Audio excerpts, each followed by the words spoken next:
Alhamdulillah Rabbil Alamin. Wabihi nasta'inu ala umuri dunya waddin. Wa nusalli wa nusallimu ala nabiyil karim. Nabiyyina Muhammadin wa ala alihi wa ashabihi wa man tabi'ahum bi ihsanin ila yaumiddin. Amma ba'd. Pelajaran ke-19, belajar membaca. Pada pelajaran ini kita akan mempraktekkan langsung dari bacaan-bacaan yang mungkin di sebagian orang atau sebagian pembaca mereka kurang cermat dalam membaca kata-kata ini. Kata-kata ini hanya merupakan contoh saja dan bukan merupakan pembatasan. Intinya bahwa seorang pembaca dia harus mencermati baik itu yang berkaitan dengan huruf, baik makhraj maupun sifatnya, demikian juga dengan harokatnya, bagaimana dia menyempurnakan harokatnya, demikian juga dengan ahkam-ahkam atau hukum-hukum yang berkaitan dengan tajwidnya. Jadi di sini tidak ada hal yang baru, yang ada adalah praktek dari apa-apa yang sudah dipelajari dari bab pertama hingga bab yang terakhir.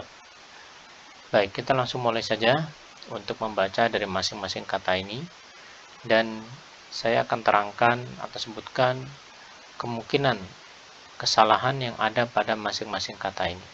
Sekali lagi, ini tidak merupakan pembatasan, tetapi ini merupakan contoh-contoh dari kata-kata yang mungkin terjadi kesalahan pada saat membaca kata-kata ini dalam Al-Quran.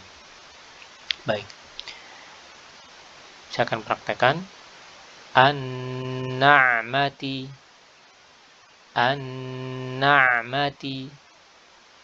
Bisa saja seseorang salah dengan mengkolkolahkan ain menjadi seperti ini. An-na'mati, an-na'a. Jadi di sini perlu dicermati bagaimana pengucapan huruf ain dan tidak dipantulkan ain tersebut. Kita lanjut. Al-wadqa, al-wadqa.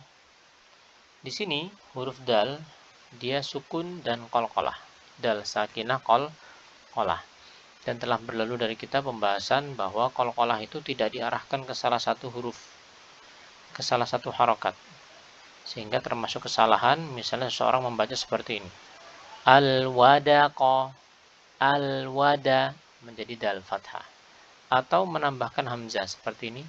Al-wadqa, al-wadqa. Ini kurang tepat. Kita lanjutkan. Ar-rubu'u, ar-rubu'u. Di sini mengucapkan huruf ba yang harakatnya dhammah, maka harus kita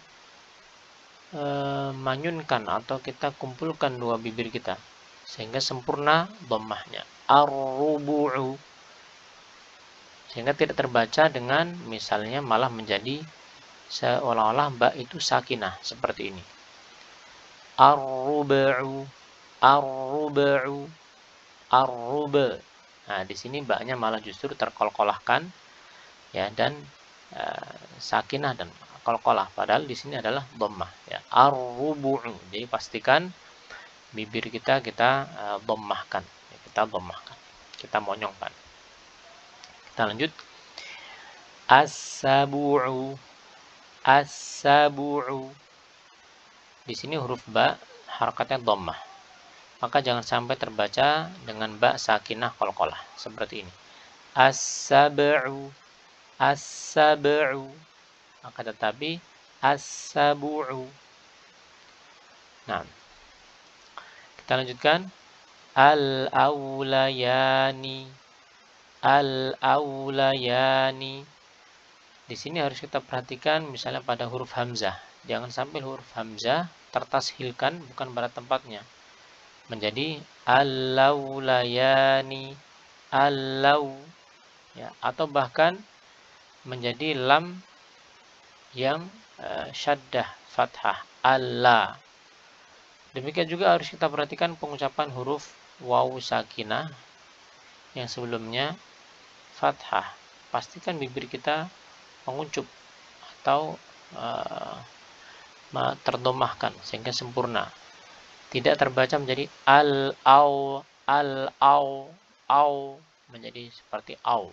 Harusnya al-au, al-aulayani. Nah, kita lanjutkan. Al-wusta, al-wusta. Pastikan kita membaca dengan huruf sin, ya, yang dia merupakan huruf yang istifal, ya, huruf yang memiliki sifat tipis dan tidak boleh ditebalkan meskipun sebelahnya adalah huruf ta yang notabene isti'la dan tebal. Jadi tidak sampai menjadi huruf shad. Al-wusta, al-wus. Jadi pastikan kita mengucapkan huruf sin. Dan tentunya pembahasan sin dan shad ya telah berlalu dari kita. Huruf sin itu diucapkan makhrajnya sama, hanya saja dia turun pangkal lisannya karena dia istifal sehingga tipis. Adapun huruf shad makhrajnya sama dengan huruf sin, akan tetapi pangkal lisannya naik sehingga dia terucap dengan tebal. Kita lanjutkan. Fasfah anhum, fasfah anhum. Di sini ada huruf ha sakinah, ada huruf ain. Dan huruf ha di sini dibaca dengan sakinah dan jelas. Fasfah. Jangan sampai huruf ha ini teridghamkan ke dalam ain menjadi seperti ini. Fasfah anhum, fasfah anhum. Huruf ha-nya hilang. Ya, ini yang kurang tepat. Kita lanjutkan. Ahada alaihullah, ahada alaihullah. Di sini hak yang dhammah, alaihu. Maka lafzul jalalah di sini dibaca dengan tafkhim, dengan tebal. Alaihullah. Kita lanjutkan. Al-qanitina, al-qanitina. Di sini kita membedakan antara huruf ta dengan ta pada kata yang setelahnya. Al-qanitina, al-qanitina. Jadi pastikan kita mengucapkan huruf ta berbeda dari huruf ta. Ya. Al-qanitin dengan ta itu artinya orang-orang yang taat. Al-qanitin dengan ta artinya orang-orang yang berputus asa dari rahmat Allah. Tentu sangat berkebalikan. Ya. Jadi huruf ta diucapkan dari makhraj yang sama dengan huruf ta, hanya saja huruf ta ini pangkal lisan turun. Sedangkan kalau huruf ta pangkal lisan dinaikkan atau diisti'alakan. Kita lanjut. Yaqnut, yaqnut. Di sini dengan huruf ta sakinah. Selanjutnya yaqnatu, yaqnatu. Di sini dengan menggunakan huruf ta. Ya. Yaqnut artinya taat. Yaqnatu artinya berputus asa, berputus asa. Nah, kita lanjutkan, masih perbedaan antara ta dengan ta. At-talaqi, at-talaqi dengan ta. At-ta. Sekarang untuk yang setelahnya huruf ta. At-talaqa, at-talaqa. Di sini huruf ta. Dan artinya pun berbeda. At-talaqi adalah pertemuan. At-talaqa artinya berpisah atau perceraian. Kemudian sekarang membedakan antara huruf dhad dengan dha. Perhatikan di sini. Dhalla, dhalla. Setelahnya dhalla, dhalla. Jadi huruf dhad makhrajnya berbeda dengan huruf dha. Dhad dari tepi lidah Sedangkan kalau huruf dha itu dari pertemuan antara ujung lidah dengan ujung gigi sari yang atas. Ada kesamaan, ada kesamaan. Huruf dha dan dha sama-sama punya sifat isti'ala dan sama-sama punya sifat itbaq. Jadi dia atau dua huruf ini terucap dengan diangkat pangkal lisan dan dicekungkan bagian tengah lisan. Hanya saja makhrajnya memang berbeda. Dhalla artinya tersesat. Dhalla, ya, dhalla bisa bermakna menjadi, ya, bisa bermakna menjadi. Kita lanjutkan. Rijzan, rijzan, rijsan, rijsan. Ya, di Al-Quran ada rijzan, rijzan yang artinya hukuman, ya, atau azab. Dan ini menggunakan huruf zai. Ada lagi rijsan, rijsan bisa bermakna kotoran atau najis, ya, dan menggunakan huruf sin. Zai dan sin sama-sama makhrajnya, hanya berbeda sifat, ya, hanya berbeda sifat. Sifat yang ada pada huruf zai dia punya sifat jahr. Demikian juga kalau untuk huruf sin dia memiliki sifat lawannya, itu apa? Hams, hams. Ya, jadi huruf zai ini bergetar pita suara kita, sedangkan kalau huruf sin maka tidak digetarkan pita suara. Rijzan dengan zai, rijsan dengan sin. Kita lanjutkan. Sekarang perbedaan huruf dzal dan dha. Mahzuran, mahzuran.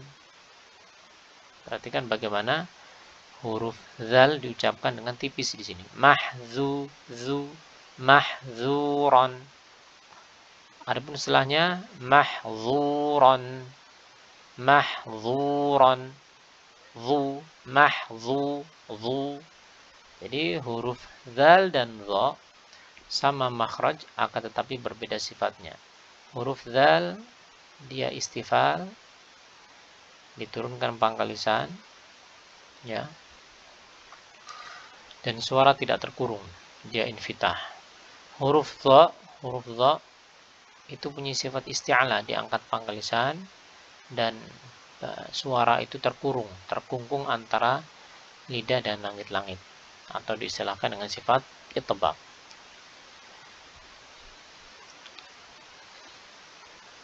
Kita lanjutkan. Fa'asa, fa'asa dengan sin. Fa'asa, fa'asa dengan shad. Ya. Kalau dengan sin maka maknanya fa'asa, semoga. Fa'asa dengan shad maka dia membangkang atau bermaksiat. Maka perbedaan antara sin dan shad ini hanya ada pada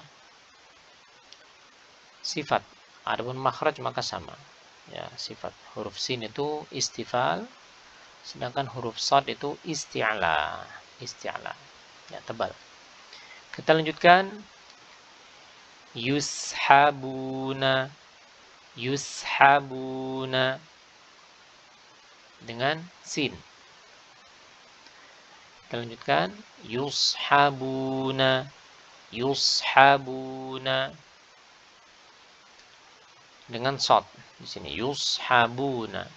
Perbedaan antara sin dan shad hanya ada pada sifat. Adapun pada makhraj maka sama. Ya. Kita lanjutkan. Di sini ada penulisan huruf shad yang di atasnya ada huruf sin.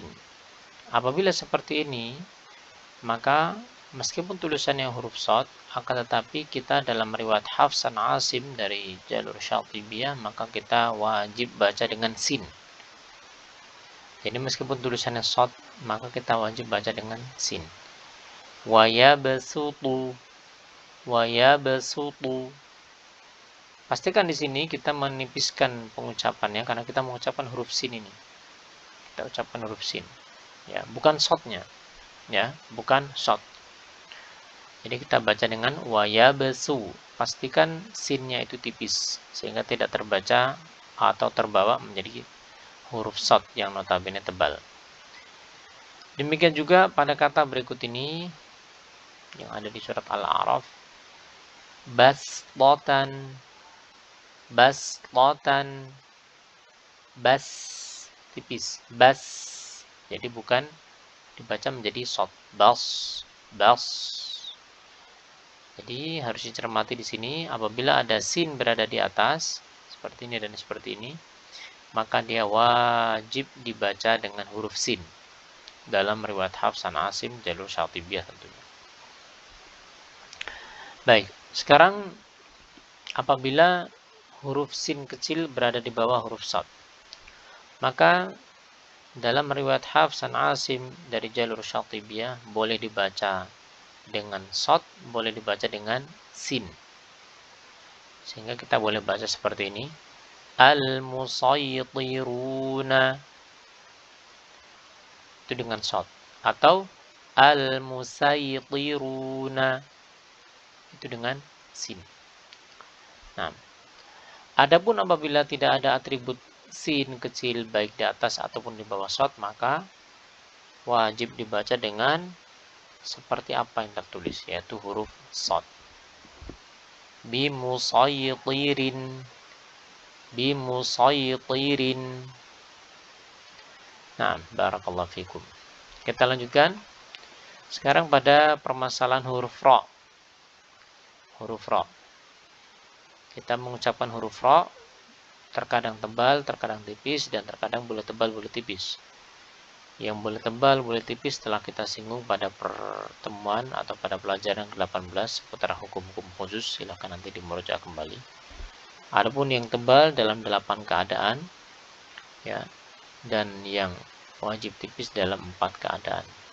Di sini disebutkan sebagian dari keadaan-keadaan tersebut. Nah, qirtasin, qirtasin. Di sini ra dibaca tebal meskipun sebelumnya kasrah, karena huruf setelahnya adalah huruf ta yang notabene adalah huruf isti'la yang dia berharokat fathah, ya, atau tidak berharokat kasrah. Jadi harokatnya fathah. Maka ra ini terbawa kepada yang tebal, terbawa kepada yang tebal. Qirtasin, jadi bukan dibaca kir, lalu tipis kalau seperti ini. Qirta itu kurang tepat, harusnya qirtasin, qirtasin. Demikian juga untuk kata selanjutnya mirsadan, mirsadan, tebal. Selanjutnya firqatin, firqatin. Ya, di sini huruf ra juga dibaca dengan tebal. Cermati pada kata firqin ataupun firqin yang telah berlalu pelajarannya dan itu merupakan kekhususan saja. Ya. Nah, di sini firqatin maka ra dibaca tebal. Kenapa? Karena setelahnya adalah huruf isti'la akan tetapi harokatnya fathah, sehingga pengaruh ketebalan yang ada pada huruf qaf fathah itu lebih dominan ketimbang pengaruh tipis yang ada pada huruf fa di kasrah. Ya, sehingga ra ini ikut kepada yang tebal. Firqatin. Kita lanjutkan. Di sini ada hamzah wasal, kemudian disusul dengan huruf ra sakinah. Ra sakinah seperti ini, ya, maka dia dibaca tebal meskipun sebelumnya adalah huruf yang berharokat kasrah. Kenapa? Karena kasrah ini bukan kasrah asli, akan tetapi kasrah yang aridah. Simpelnya atau mudahnya, apabila kita melihat atau membaca huruf ra sakinah dan sebelumnya ada hamzah wasal, maka dipastikan ra tersebut dibaca dengan tebal. Manirtada, manirtada. Demikian barakallahu fikum. Kemudian di sini juga sama ya, dengan prinsip yang sama, maka ro akan harus dibaca dengan tebal. Meskipun sebelumnya adalah mim kasroh bunyinya ami, akan tetapi karena kasrohnya ini bukan merupakan kasroh asli, maka dia dibaca dengan tebal ro sukunnya. Atau boleh dikatakan apabila ada hamzah wasol yang kemudian disusul oleh huruf ro, maka huruf ro tersebut dibaca dengan tebal.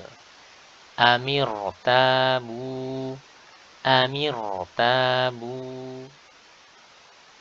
Nah, selanjutnya pada kata qadirun. Di sini apabila wasol, maka ro-nya tebal karena dia berharokat dhammah, dhammatain. Qadirun, qadirun. Akan tetapi ketika waqaf, maka di sini huruf ro akan menjadi sukun, dan sebelumnya itu huruf mad dan sebelumnya kasrah, maka tipis seperti ini. Qadir, qadir. Demikian juga contoh setelahnya, ini juga ro-nya dibaca tipis ketika waqaf. Khair, khair. Adapun ketika wasal maka tebal. Khairun, khairun. Yang terakhir adalah huruf ro ketika seperti ini, ketika waqaf maka dia akan dibaca dengan sukun, sebelumnya sukun dan sebelumnya kasrah, maka dibaca dengan tipis. As-sihr, as-sihr. Adapun ketika wasal maka dibaca dengan tebal. As-sihra, as-sihra. Demikian penjelasan dari pelajaran ke-19 ini, semoga bermanfaat dan semoga yang sedikit ini bermanfaat dan menjadi amal soleh buat penyusunnya serta mereka yang mempelajarinya dan juga mengajarkannya. Wassallallahu ala nabiyina Muhammadin wa ala alihi wa sahbihi wasallam. Wa akhiru da'wana alhamdulillahi rabbil alamin. Wassalamualaikum warahmatullahi wabarakatuh.